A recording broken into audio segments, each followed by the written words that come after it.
Yo, what's up YouTube? Edwin the Comic Jabroni coming at you.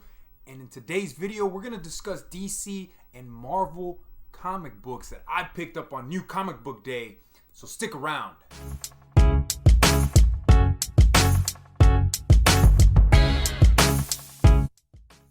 Welcome back. Welcome back. Welcome back, guys. Edwin the Comic Jabroni coming at you like I said. And in today's video, we are going to go over and discuss the books from DC and Marvel that I picked up on New Comic Book Day.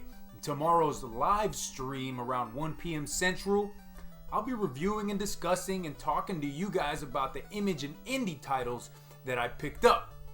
Guys, this is your first time watching one of my New Comic Book Day pickups and review video, and you like talking about and getting reviews and discussing comic books and also talking about NES games and Ninja Turtles, think about hitting that subscribe button, guys, and joining the hashtag Comic Jabroni Nation, or as somebody put it, the Jabroni Corps.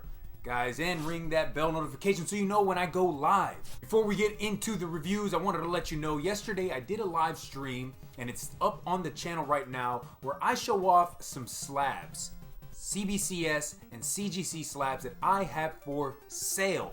Great prices, guys, and all of this money goes towards my purchase of Teenage Mutant Ninja Turtles #1 first print. Go check that video out. It's got the email and exactly what you can do to find out what the prices are for these books, guys. Check that out. But let's get into the reviews.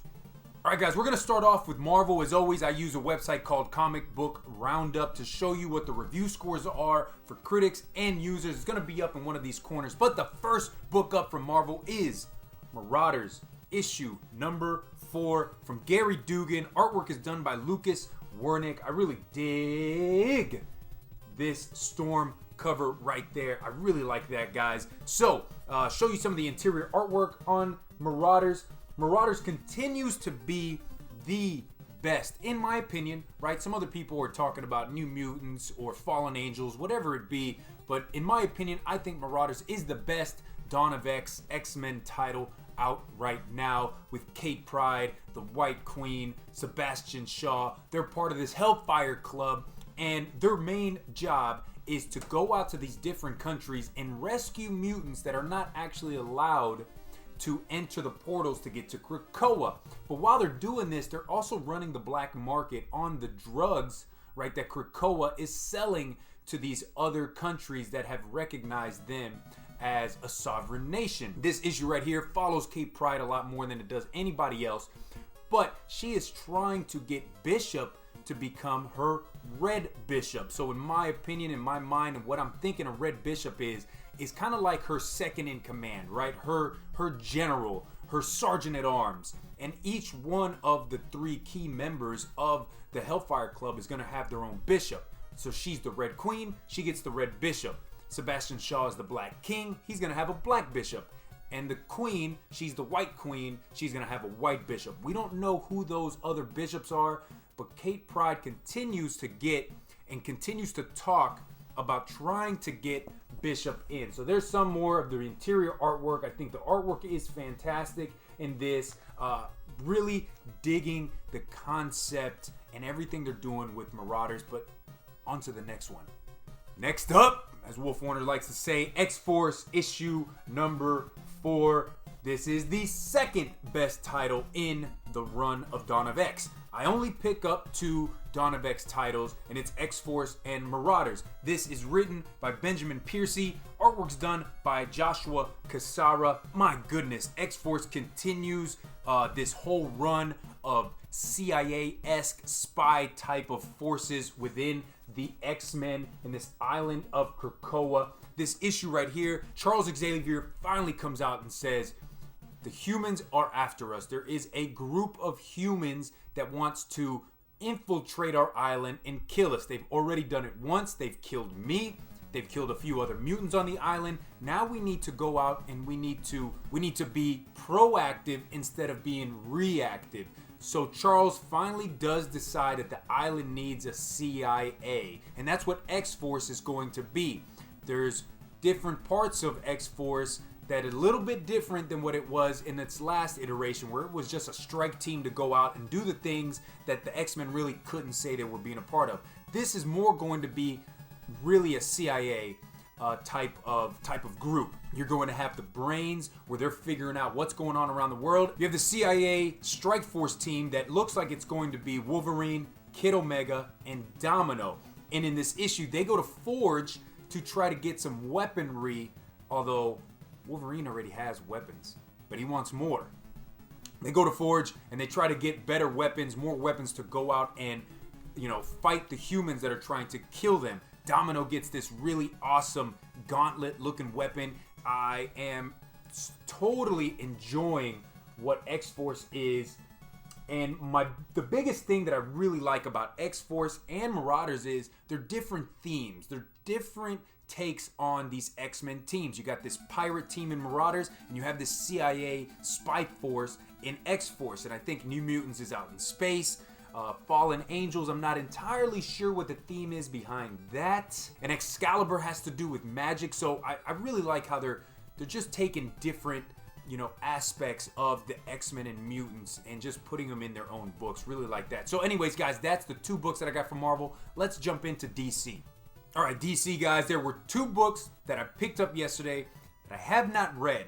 One of them I will read and make sure I have read before tomorrow's live stream, and I will give you, my take on that book. But the one book that I have not read, and I'm not going to read until I reread the whole series again, that's Doomsday Clock, issue number 12. Yeah, you heard me right. Doomsday Clock. They finally finished Doomsday Clock. I grabbed the B. I think this is the B cover. Yeah, this is the B cover on that. You got Dr. Manhattan. You got Superman. I'll show you some of the interior artwork on this. I can't say that the interior artwork on Doomsday Clock has been fantastic since the beginning. The problem with this... Oh, and this is a really beautiful splash page right there. So, the problem with Doomsday Clock, and I haven't read number 12, but the problem is it took 2 dang years to come out. And by the time one issue finishes and you get to the next issue 2 or 3 months later, you really did forget what happened. And for me, I have no idea what happened in those first 11 issues. I know there was some heroes that went to Mars or the moon to go find Dr. Manhattan, and you got this... I don't know. Exactly. I don't know. So I have to reread them, and then I'm going to read 12, and then I'm going to do a whole video on issues 1 through 12, reviewing the whole series. But guys, I did pick it up. Did you pick it up? Let me know what you thought. All right, the other book that I picked up and I have not read yet, and that is going to be Harleen, issue number 3, written by Stephen Sejic. I hope I said that right. I grabbed the B cover. I really love the look of this B cover right there. I'm going to show you some of the interior artwork. I think out of the 3... Harley, Joker, DC Black Label books, I think the artwork on this one is the best. Yes, this is a more expensive book. It's an $8 book, but you get your money's worth. I mean, it's a magazine size, and you're getting like a triple, 3 times the size of a regular comic book. So you're getting your money's worth. And if you're a Harley fan, I think the story's fantastic, and I think you are getting your money's worth out of this book. You're getting a retelling of her origin. You get some elements of things that we already knew, but you're getting a lot more of some new takes on Harley and Joker's relationship. I can't wait to read it, and in tomorrow's live stream, we'll discuss it there. All right, so the next 3 books all are kind of tied together, and it all really has to do with the Year of the Villain, Predator Lex Luthor, and Batman Who Laughs. The first one is going to be Batman Superman, issue number 5, and I want to open it up and let you know who wrote this. And it is the writer's Joshua Williamson, and the artist is David Marquez. So I've been picking up Batman Superman since that first issue because I knew that they were going to be teaming up to fight off the Batman Who Laughs. In this issue, you get Batman and Superman versus his Sinister Six, right? These other heroes that he has infected with this Batman Who Laughs, crazy serum or whatever the hell you want to call it, this virus. So now they are fighting Batman and Superman, but at the same time, you have Batman Who Laughs at the Hall of Justice. He's been captured and he is in this prison of theirs. But the Sinister Six, they're fighting Batman and Superman. They're trying to get this satellite that is supposed to change this Earth into the dark multiverse version of the Batman Who Laughs Earth. And they're trying to foil that plan, right? Batman and Superman. I'm going to show you some more of this interior artwork in there. The one thing that this issue had that it just was, wow, I couldn't believe it. Superman, he goes crazy. And the reason he goes crazy is because he sees this. This right here is from the Batman Who Laughs Earth. And this is the Superman, the Jonathan Kent, and the Lois Lane that he kills on his Earth, and he keeps them encapsulated as a reminder. So Superman goes crazy, and he beats up Shazam and the Supergirl Who Laughs. And this is a fantastic issue, but Batman Who Laughs gets the better of Superman and Batman, which leads us into that Year of the Villain, Hell Risen. But there's an issue in between there that we got to talk about. Justice League issue number 38, written by Scott Snyder, and the artwork is done by Jorge Jimenez. I'm going to show you some of this interior artwork right here. Check out Wonder Woman slicing Lex Luthor in half right there. But that is just not enough to stop him, because Lex Luthor has become this ultimate apex predator. This is what we've been waiting for. I grabbed this awesome Tony Daniels cover of Justice League. This is the B cover. Tony Daniels is one of the most incredible artists when it comes to DC and drawing these superheroes. Incredible artist. I absolutely love it. Show you some more of this.